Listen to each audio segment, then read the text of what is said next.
In this video, we'll be going through the basics of installing a Luba Mini 2 all-wheel drive 1000, and that is the model with the tri-camera system, and we'll be focusing on the auto mapping capability and showing you a time lapse of the robot mapping this lawn all by itself. The eagle-eyed amongst you will notice that this model doesn't have the front mudguards that the release version does. Full disclosure, this is a demo pre-release model that we got early. The release model will have some clear plastic mudguards on the front axle. So without further ado, let's get the robot set up. First, choose a suitable location for your charging station. It should be level and have at least 1 meter in front of it clear so that the robot can dock. Connect the power supply to the charging station and then plug the power supply into a standard 13 amp socket. Use the supplied screw pegs to secure the charging station in place on the ground. You can use the supplied pegs for cable management to make sure the cable from the charging station is secure and out of the way of the lawn. Once the charging station is secure, you can either place the robot in front of the charging station and use the app to send it into charge, or place the robot in the charging station manually. When it is correctly in place, the robot will say "Start charging" and the red side LEDs will flash. Next, using the Mammotion app, tap Create a Map, follow the pre-mapping checklist, then tap Start Mapping. You have two options: Auto Mapping, where the robot will map the area automatically, and Manual Mapping, where you drive the robot around the edge of your lawn using the app to control it. Auto mapping is ideal for neatly landscaped lawns with well-defined edges, whereas manual mapping is better for complicated, slopey or uneven lawns. In this video, we'll be using the auto mapping feature. First, the robot will undock from its charging station. Next, it will check to see if it is on the lawn.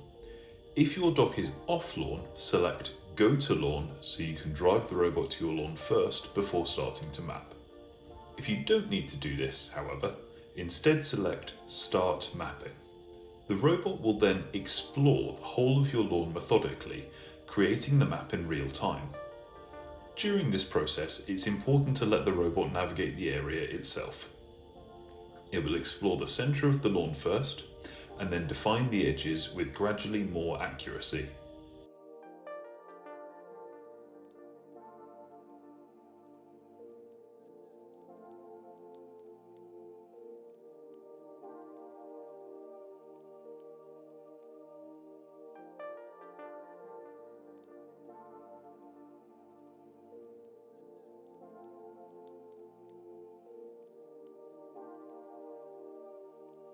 Once it's complete, the robot will dock itself back in the base station automatically.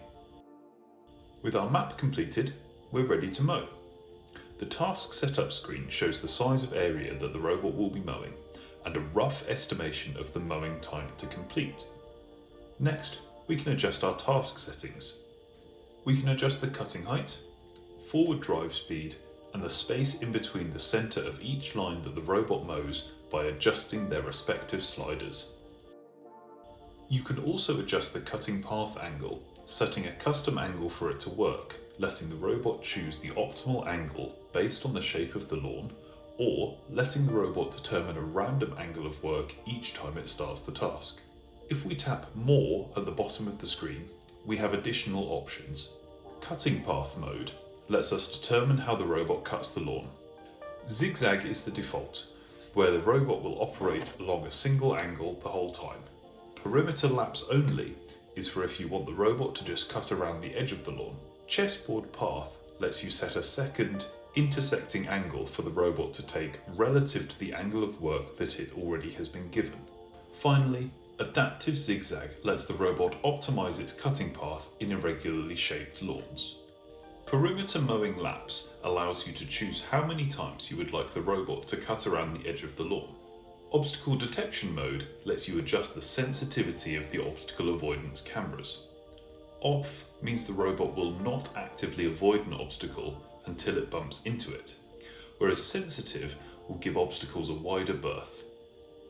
For any patchy lawns, sensitive is not recommended, as the robot may avoid areas that it cannot detect as being grass.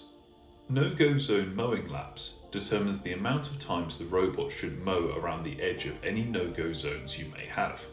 Edge coverage allows you to determine the amount the robot should offset its position over the edge, so that on flush edges the grass is cut all the way to the edge. Finally, path order lets you determine whether the robot mows the perimeter first or the main area of the lawn first. Once you've adjusted your mowing settings, the main task screen will adjust the predicted mowing time. Note, this does not include charging time, so for very long tasks be aware that the robot will need to recharge after a couple of hours of work. If you would like to schedule the task that you have set up, tap Schedule, and then either choose the days of the week that you would like the robot to start the task on, or choose a fixed interval of days for the robot to start on, i.e. every 2 days. Once you're happy, save the task and the robot will depart automatically at the time and date chosen. Alternatively, if you're setting up a one-time task, you can just tap Start and the robot will complete that task with those settings a single time. When the robot starts working, it will typically drive to a corner of the working area and then start mowing on its predetermined path. On the working screen, the robot will highlight where it has been in a lighter green. The robot will work until its charge state reaches 15%. Thank you very much for watching. We hope this video was helpful for you. If you've got a question, please leave a comment for us and we'll make sure to respond to it. And if you like this video, please make sure to leave us a like and subscribe if you want to see more content like it.